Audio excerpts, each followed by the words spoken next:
नमस्कार मित्रांनो, मी ॲडव्होकेट माधव कायदा विजन मध्ये आपले मनपूर्वक स्वागत. तुमची केस 5 वर्ष 10 वर्ष किंवा 15 वर्षापासून कोर्टात अडकली का? प्रत्येक तारखेला एकच शब्द ऐकायला मिळतो का? आता पुढची तारीख. जमीन, पैसे, भाडे, कौटुंबिक वाद, विशेषतः यासारख्या केसेसमध्ये तारीखच तारीख. केसचा अवधी 10 वर्ष पण शून्य निकाल. आजच्या या व्हिडिओमध्ये मी सांगणार आहे की बाबा कोर्टात केस वर्षानुवर्ष का चालतात, यामागचं खरं कारण काय आहे आणि सर्वात महत्वाचं म्हणजे ही केस लवकर कशी संपवायची याबाबत आपण बोलणार आहोत. हा व्हिडिओ संपूर्ण नक्की बघा, कारण की ही माहिती तुमच्यासाठी किंवा तुमच्या ओळखीच्या कोणासाठी तरी फार उपयोगाची ठरू शकते. एक सामान्य माणूस जेव्हा कोर्टात केस टाकतो तेव्हा त्याला वाटतं 1-2 वर्षात न्याय मिळेल, पण तसं होत नाही, अजिबात होत नाही. पहिल्या वर्षी उत्साह असतो आणि केस लवकर संपण्याची आशा असते. तिसऱ्या वर्षी ज्याने केस दाखल केली का त्याचा संयम सुटतो आणि 5व्या वर्षी त्याच्यावरती येण्या जाण्याचा पैशाचा ताण येतो, कोर्टात खेट्या मारण्याचा ताण येतो आणि 10व्या वर्षी माणूस म्हणतो न्याय मिळेपर्यंत आयुष्य संपेल. आता त्याला असं वाटायला लागतं की वैफल्यग्रस्त होऊन कोर्टात चक्र मारून न्यायालयातून न्याय मिळेल याची आशा मात्र तो सोड. पुढची तारीख, तारीखच तारीख. केसचा अवधी 10 वर्ष इज इक्वल टू शून्य निकाल. याची नेमकी काय कारण आहेत ते आपण आता एक एक करून पाहूयात. कारण क्रमांक 1, वारंवार तारीख अडजॉर्नमेंट.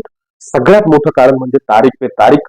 कधी वकील तयार नसतात, कधी समोरची पार्टी तयार नसते, कधी न्यायालय सुट्टीवर असतात, कधी साक्षीदार येत नाहीत आणि प्रत्येक वेळी केस पुढे ढकलली जाते. केसचा अवधी 10 वर्ष पण शून्य निकाल. याचं कारण क्रमांक 2, खूप वेळा समोरचा पक्ष समोरची पार्टी जाणून बुजून अर्ज दाखल करतात आणि विनाकारण सांगतात की आम्हाला पुढची तारीख द्या.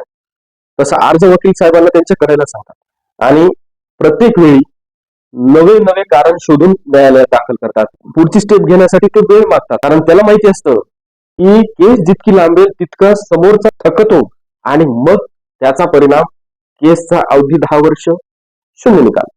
पुढची तारीख, तारीखच तारीख. कारण क्रमांक 3, पुरावे वेळेवर नसणे. वकील साहेबाला आपण पुरावे न देणे, दिलेली कागदपत्र अपुरी असणे, साक्षीदार अनुपस्थित राहणे, कोर्टात येऊन बयान देण्यासाठी तो घाबरतो. जे घडलेलं आहे त्याची साक्ष द्या असं म्हणावं लागतं आणि त्याच्यामुळे कोर्टात पुरावे सादर करण्यासाठी उशीर होतो. या झालेल्या उशिरामुळे कोर्टाला पुढची स्टेप घेता येत नाही. आहेच त्या स्थितीमध्ये तारीख पे तारीख, पुढची तारीख मिळत राहते. कारण क्रमांक 4, वकील केस लांबवतात. हे एक कटू सत्य आहे. हे ऐकायला वाईट वाटेल, पण काही वेळा वकीलही केस लांबवतात, हे सत्य आहे. फीस प्रत्येक तारखेला डिसाइडेड अमाऊंट पैकी उर्वरित राहिलेली फीस मागण्यासाठी. लवकर निकाल झाला तर केस संपते आणि मग केस लवकर संपली की राहिलेली फीस भेटणार नाही. सगळे वकील सारखे नसतात, पण हे पण आहे, हा मुद्दा दुर्लक्षित करता येत नाही. केस डिले होण्याचे कारण क्रमांक 5, न्यायालयावरचा प्रचंड ताण. एकच न्यायाधीश शेकडो नाही तर हजारो केसेस पाहतात. प्रत्येक दिवसाला बोर्डावर किमान 300 पेक्षा जास्त केसेस असतात. मग महिन्याला किती केसेस असतात हे तुम्ही गणित लावू शकता. महिन्यात नवीन येणाऱ्या केसेस किती हेही आपण विचार करू शकतो. म्हणून सिस्टीम मधला उशीर हा पण एक कारण आहे. आता सगळ्यात महत्वाचा भाग की हे एवढे कारण असून सुद्धा लवकरात लवकर केस संपवण्यासाठीचं सोल्युशन काय आहे? काय उपाय करायचा की लवकर केसेस संपतील? लवकर संपवण्यासाठी उपाय क्रमांक 1, अर्ली हिअरिंग. फास्ट हिअरिंगचा अर्ज द्या. जर केस खूप वर्षापासून चालू आहे तर मग कोर्टात लवकर सुनावणीसाठी तसा अर्ज करा. कोर्टाला सांगा की आम्हाला मानसिक आर्थिक त्रास होत आहे, पण केस पटकन संपवण्यासाठी वकिलाच्या पाठीमागे लागून वकिलांनी जे जे सांगितलंय ते लगेच देऊन टाका.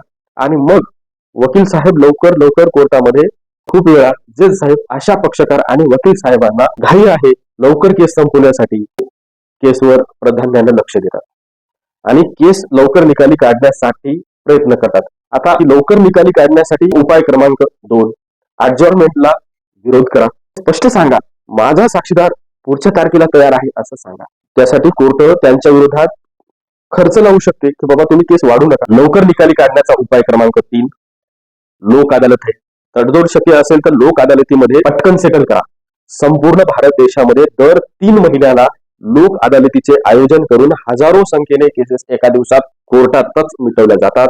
त्याचा फायदा घेता येतो. जमीन, प्रॉपर्टी, पैसे, भाडे, कौटुंबिक वाद असेल तर लोक अदालतीमध्ये केस एका दिवसामध्ये संपते, एका दिवसात निकाल लागतो. सगळ्यात जलद आणि सोपा मार्ग आहे लवकरात लवकर केस निकाली काढण्याचा. आता उपाय क्रमांक 4, 10 वर्षाची जुनी केस हायकोर्टाचा मार्ग घ्या. जर खालचं कोर्ट हालचाल करत नसेल तर हायकोर्टात अर्ज करा. अशा वेळी अनेक वेळा 3 ते 6 महिन्यामध्ये निकालाचा आदेश माननीय वरचं कोर्ट देते. मित्रांनो, एक लक्षात ठेवा, कोर्ट वाईट नाही, पण आपण गप्प बसलो तर केस कधीच संपत नाही. आपण जागृत राहिलो, योग्य अर्ज केले, वकिलांच्या पाठीमागे तग धरून राहिल्याने न्याय मिळण्यासाठी तारखी होणार नाहीत. आतापर्यंत जी मी कारण आणि उपाय सांगितले त्याचे जर मनोमन पालन केले तर 10 वर्ष चालणारी केस पटकन संपते. तारीखच तारीखला आळा बसतो. जर तुमची किंवा तुमच्या ओळखीच्या कोणाची केस कोर्टात वर्षानुवर्ष चालू असेल तर हा व्हिडिओ नक्की शेअर करा, लाईक करा, सबस्क्राईब करा, कारण अशाच सोप्या भाषेत मी यापुढेही कायदेशीर माहिती घेऊन येणार आहे. धन्यवाद.